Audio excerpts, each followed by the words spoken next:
Hello parents. जैसे जैसे अभी सर्दियां शुरू हो रही है, विंटर्स आ रहे हैं, वैसे वैसे बच्चों में वापस से सीजनल कॉफ शुरू हो जाता है। कॉफ बेसिकली एक सिम्टम है, ना कि एक डिजीज है। And maximum times majority of the children में cough basically secondary to viral infections होता है, जिसे हमें ज़्यादा एंटीबायोटिक ट्रीटमेंट की ज़रूरत नहीं होती है। सिर्फ सपोर्टिव ट्रीटमेंट बच्चों में काफ़ी होता है।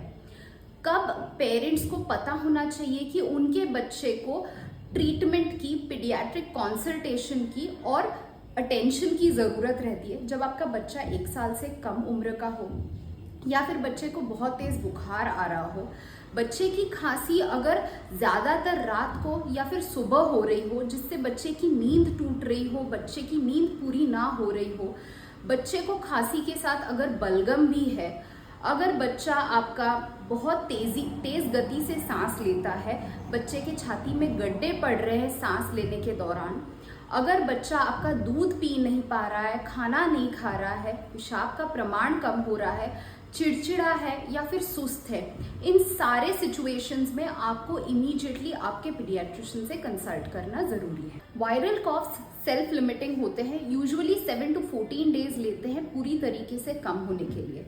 बट एज पेरेंट्स आप क्या कर सकते हैं आपके बच्चे के लिए, उसे हेल्प करने के लिए?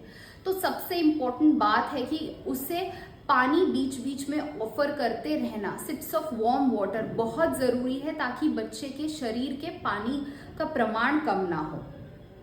तो हाइड्रेशन मेंटेन करना बहुत ज़रूरी है। वैसे ही steam inhalation, saline nasal drops, कहीं पे भी अगर नेजल ब्लॉक हो तो वो रिलीव करने के लिए बहुत काम आता है। स्टीम इनहेलेशन से क्या होता है कि बच्चे के जो सिक्रीशंस है वो धीरे धीरे लूजन हो जाते हैं, जिससे बच्चे को सांस लेने में दिक्कत नहीं आती है।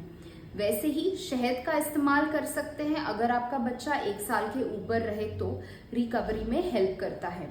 एंड सबसे इम्पॉर्टेंट चीज़, अगर आपके डॉक्टर ने बिल्कुल आपको प्रिस्क्राइब किया हो तो नेबुलाइजेशन का इस्तेमाल कर सकते हैं। एंड सबसे इम्पॉर्टेंट है रेस्ट। बच्चे की रेस्ट होना बहुत ज़रूरी है। अगर आपका बच्चा बार बार बीमार पड़ रहा है तो क्या है आपकी रिस्पॉन्सिबिलिटी एज पेरेंट्स? आपका सबसे इम्पॉर्टेंट रिस्पॉन्सिबिलिटी ये है कि आपको इंश्योर करना है कि आपके घर में, आपके सराउंडिंग्स में क्लेanलीनेस एंड हाइजीन मेंटेन होना चाहिए। जो सारे टाइप के एलर्जेंस हैं जो बच्चे में कॉफ ट्रिगर कर रहे हैं, वो सारी चीज़ों से आपके घर को दूर रखना है। जैसे अगर डस्ट है या फिर अगर अगरबत्ती का धुआं है, स्मोक है, ये सारी चीज़ें जो है वो घर के एनवायरनमेंट में ना हो, इसकी रिस्पॉन्सिबिलिटी आपको लेनी है। सेकेंडली, बच्चे का जो डाइट है वो कभी भी कॉम्प्रोमाइज़ नहीं होना चाहिए किसी भी सिचुएशन में।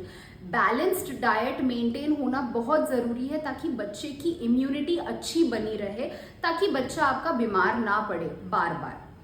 आपको ये भी इंश्योर करना बहुत ज़रूरी है कि आपका बच्चा साफ रहे, कभी भी गीले कपड़े में ना रहे, उसे वार्म रखना ज़रूरी है। आपको आपके पीडियाट्रिशियन से flu vaccine and pneumococcal vaccine के बारे में डिस्कस करना भी ज़रूरी है, ताकि बच्चा आपका बार बार बीमार ना पड़े।